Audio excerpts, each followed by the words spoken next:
So the requirements of the signatory process are pretty simple. We'll need a copy of your identification. We'll need a copy of your script.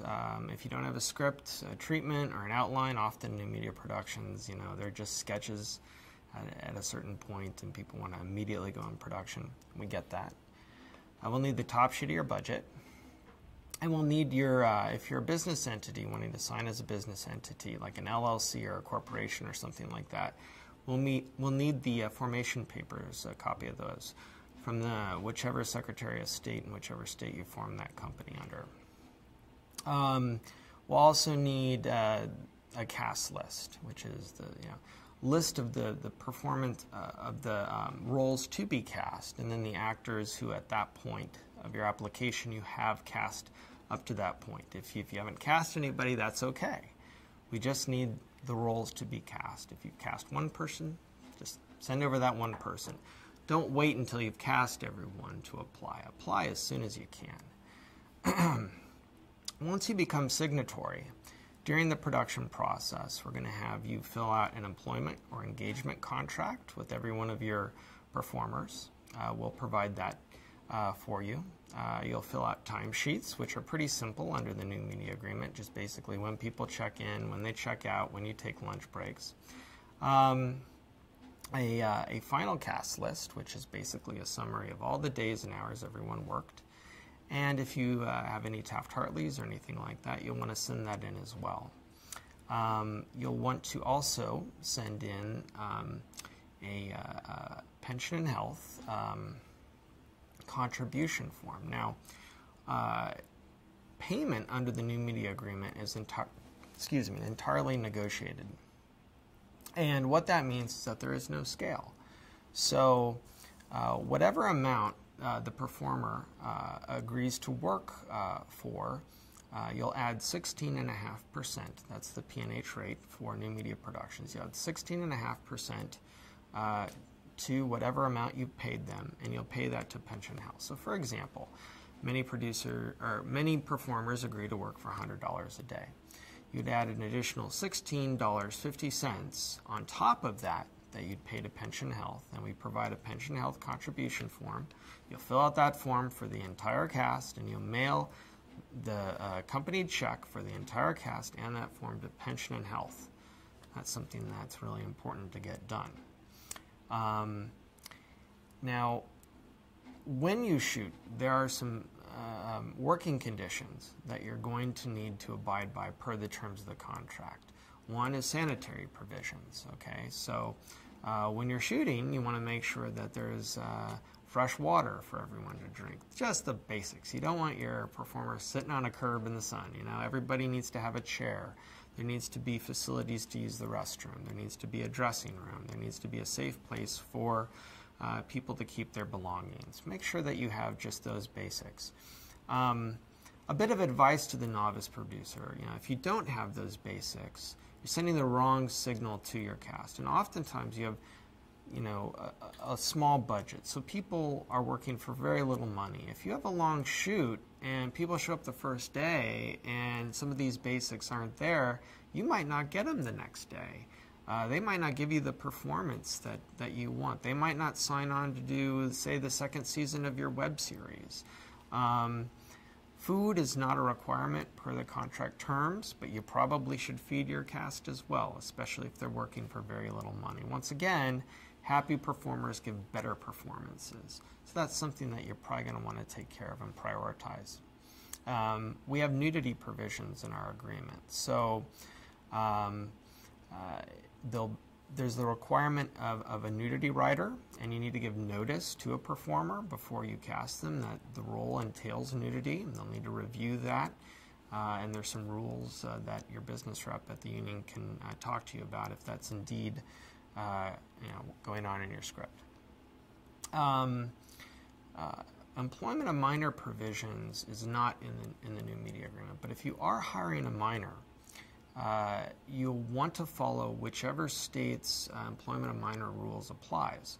So in California, you'll want to visit the Department of Industrial Relations website to make sure that you are not violating employment of minor laws. That means you're going to need a studio teacher on set, potentially.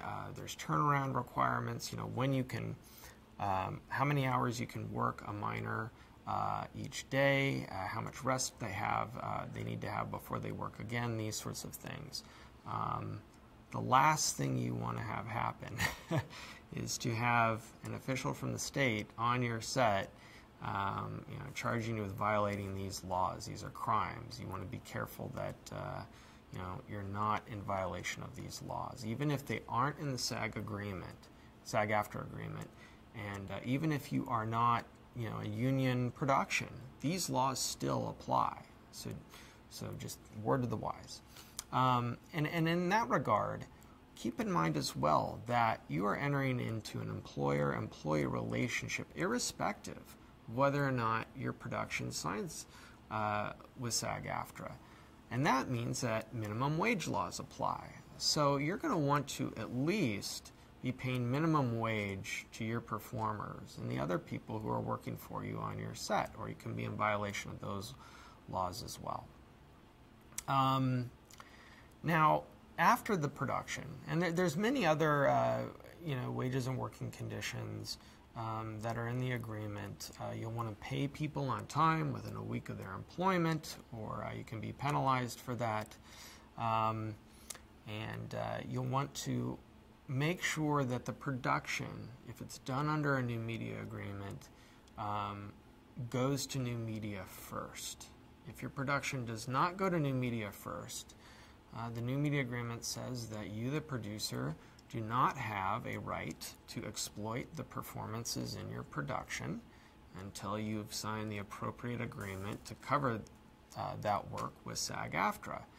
Meaning that if you are to distribute your production to DVDs, for example, before you put it on YouTube, which is what you told us you were going to do, but you didn't do it, it's then, at the union's discretion whether or not we want to upgrade your production to something other than new media. And that's a situation you don't want to be in, because you could be upgraded to the minimums under our CBA, which are can be very expensive for you, plus all the accompanying wages and working conditions.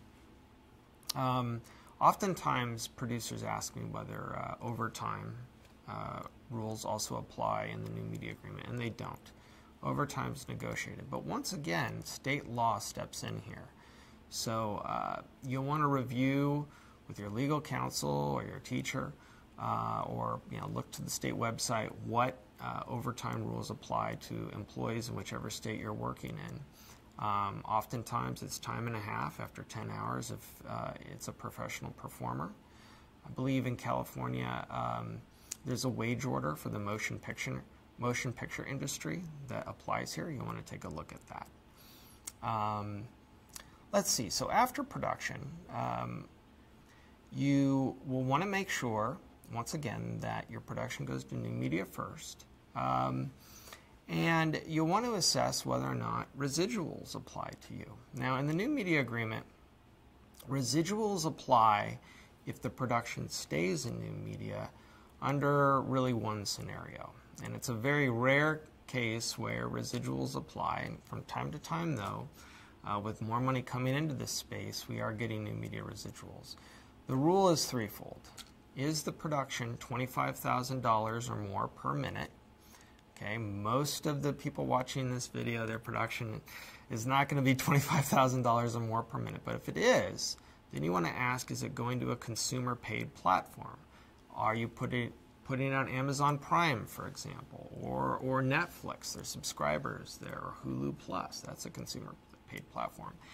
And is it going to be on that consumer paid platform for 26 weeks and longer? If it is, and only if those three things apply, then 3.6% of distributors' gross receipts for that exploitation will be owed to your cast in the form of residuals. If not, then hey, you can exploit that production in new media for the life of the production, assuming that the performers have not negotiated for more. Oftentimes performers negotiate for more, so you want to be mindful of that. If you move the production over, say, a studio contacts you and says, hey, we love this. We want to turn it into a television special or move it over to DVD or something like that. Then you'll be responsible for paying residuals to the actors per the terms of the Screen Actors Guild television agreement. You just look to the agreement, and the residual rates that are in that agreement for the particular market will apply. If you recombine the production, say it's released as a web series, and say, hey, we'd actually like to stitch this together and make a feature film. If it stays in new media, you won't need to pay reuse, clip reuse. So that's something also to know as well. So once it's in new media, you have some flexibility. But keep in mind that over the years, these rules may change. So this is, once again, 2013. You want to check with the union if you're going to do something, in the future that's going to require you to have some ability to edit your production and redistribute it in various different markets in various different ways. You want to check with the union to see if any additional payments will be owed after production if you do that. But right now, if it stays in new media, you won't need to do that.